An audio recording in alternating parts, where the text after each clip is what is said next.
Josef Fuchs, Vice President and Founder, ISCO Foundation, Indonesian Street Children Organization, to share a few of the topic that we bring up in this talk show. First of all, you personally, why are you so much interested and having this kind of strong concern in terms of working on this particular area? I think it is more an issue of opportunity. Yeah, this is not everybody gets that opportunity to be in that field.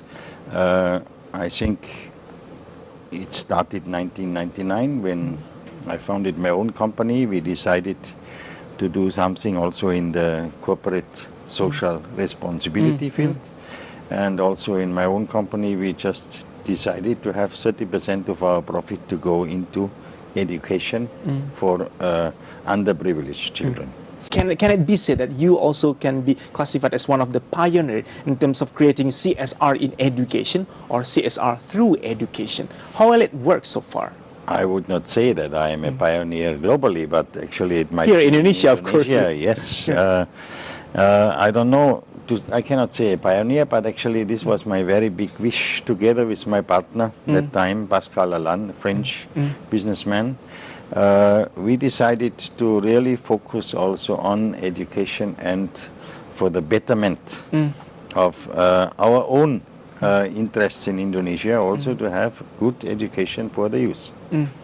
You said during the event held by ISCO earlier in GW Marriott, the biggest challenge for children going through high school is to resist the pressure to stop studying and work instead. It is a difficult situation. Actually, we have this problem many times, especially for girls. When we talk about educating girls, is something where the pressure to go into, let's say, working and not to continue studying is there. But I think the main issue here is to convince them, and I must really say we have an enormous support from JW Marriott also, who are helping us a lot in order to get also Indonesian businesses in and to help us to overcome this trouble that we don't have enough funds really to get also the children to continue study until they finish, even until university level. What kind of main value ISCO Foundation would like to share to all of these Indonesian youth, Indonesian kids who getting the access to education through ISCO Foundation?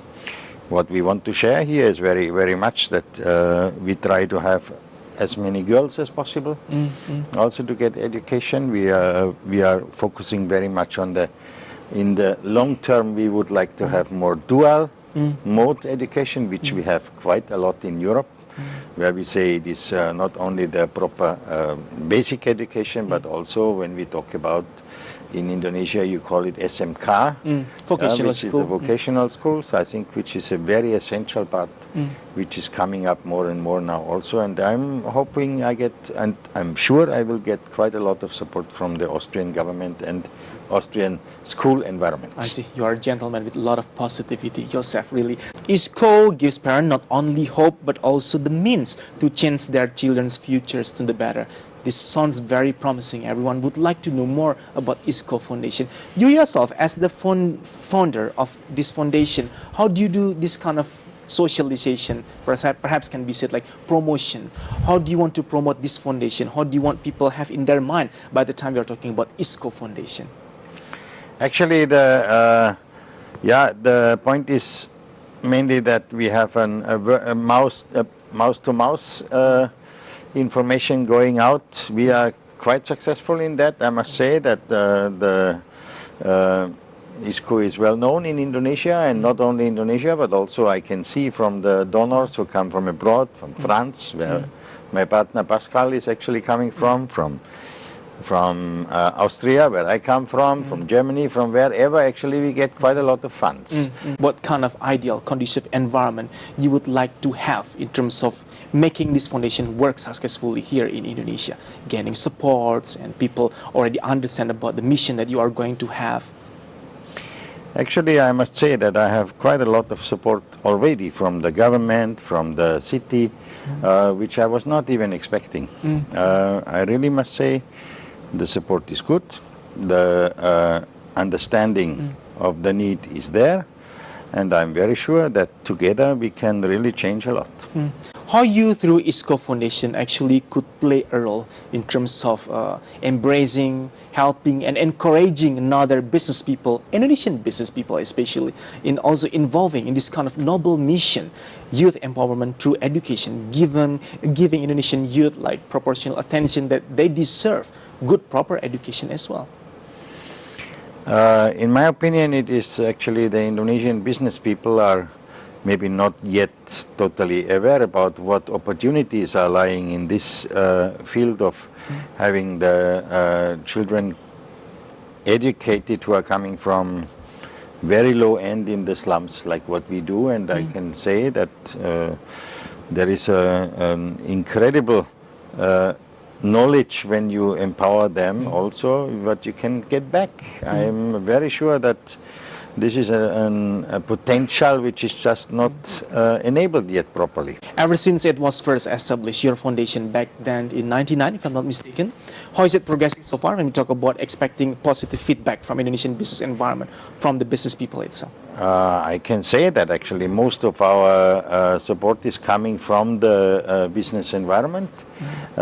Still a lot from the international one, which of course my network is not small in that also, but of course I'm hoping to have the Indonesian business environment to be even more involved into that, because I'm very sure the feedback from the educated, let's say, youth is something which is enormous powerful, also for the Indonesian business. What kind of support factor should be there first? I think the support factor very much is that we need from the Indonesian businesses. It's at the end it is going about, do we have enough money to really get the proper people, to get the docents in, because we are Qualified human resource in a way. The human resource is actually the limiting factor. Why not growing faster? I will not allow to grow faster than we can really have the proper human resources also to be paid properly, to also through discussion, thought sharing, social gathering, like what you always do in ISCO Foundation with your members. What kind of general major common issue shared by your member here or your partners in ISCO Foundation in terms of contributing something toward the development of Indonesian youth through education? It doesn't necessarily mean sometimes that the business people here in Indonesian business environment becoming ignorant, like they don't really give a care for this kind of things, but they simply sometimes don't know where to start or to what extent actually I can contribute and help. I must say that actually this is not true, that there's ignorance, not at all. It is mainly also, maybe it is my fault also, not to be, let's say, outgoing enough in order to invite the Indonesian business people, which I would like to do. Now we have a tool with the ebook, with the new website available, also with the new, let's say, messages what we bring out, and you will see quite a change happening now in the future, where I will surely focus on the Indonesian business side to really go with us to change this, let's say, gap between poverty and and better environment, actually, to really minimize that together with the Indonesians. Much for sharing your insight with us. Very noble mission that you have. We really cross our fingers for the best for ISCO Foundation. I would like to thank you very much also to the whole, to the viewers also to help us in that part. We surely need them.